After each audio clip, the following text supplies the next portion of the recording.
Takto krátko pred 6 ráno krúžil nad Lomnickým štítom vrtuľník plný policajtov z elitnej zásahovej jednotky. Jej členovia sa postupne spúšťali z vrtuľníka na vrchol. Jeden z ostreľovačov ležal nenápadne v snehu. Vysoko špecializovaní policajti chceli vedieť, či sú pripravení obsadiť aj najvyššie verejnosti prístupné miesto v našej krajine. Nás zaujímalo prečo. Vzhľadom na to, že rastie tá popularita tých Vysokých Tatier, samozrejme tých návštevníkov je čoraz viac, vrátane zahraničných turistov, tak nemôžeme vylúčiť, že by tu mohlo dojsť nejakému incidentu, ktorý by sme mohli kvalifikovať ako vysokoprofilový incident. Títo členovia útvaru osobitného určenia prezídia policajného zboru sú zvyknutí na náročné zásahy. V ich prípade sú na ostrých akciách vždy v priamom ohrození života. Nesmie ich zaskočiť žiadna situácia ani terén, no Vysoké Tatry ich predsa len trochu prekvapili. Tu je toľko tých špecifík, že potrebujeme mimoriadne úzko spolupracovať s Horskou záchrannou službou, ktorých považujeme v tejto oblasti naozaj za profesionálov do najvyššieho rangu, poznajú tie špecifika naozaj detailne.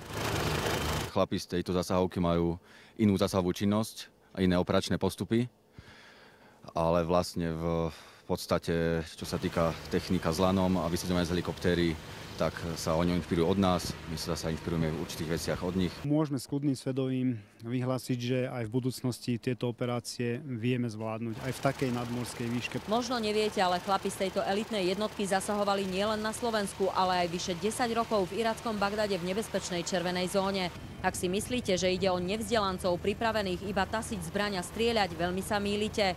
Sú to vysokoškolsky vzdelaní ľudia a nie len to. Okrem toho v rámci rezortu robia najprísnejšie psychotesty, sú naozaj mimoriadne náročné a v priebehu celého dňa ich robia. To znamená, sú dlhodobé, veľmi dôkladné a dokážeme vyselektovať tých jedincov, ktorí naozaj na útvar nepatria. Hrubo krky a veľkí chlapci, to je skôr minulosť, pretože my nie sme poriadková jednotka, naši ľudia sa musia infiltrovať do prostredia, kde nedojde k ich odhaleniu už len vizuálne. Aj títo policajti majú rodiny a sú to milujúci otcovia a preto aj oni cítia strach i rešpekt. Musia sa dokázať vyrovnať s tým napätím a s tým stresom, ktorý prichádza, ktoré prináša táto práca.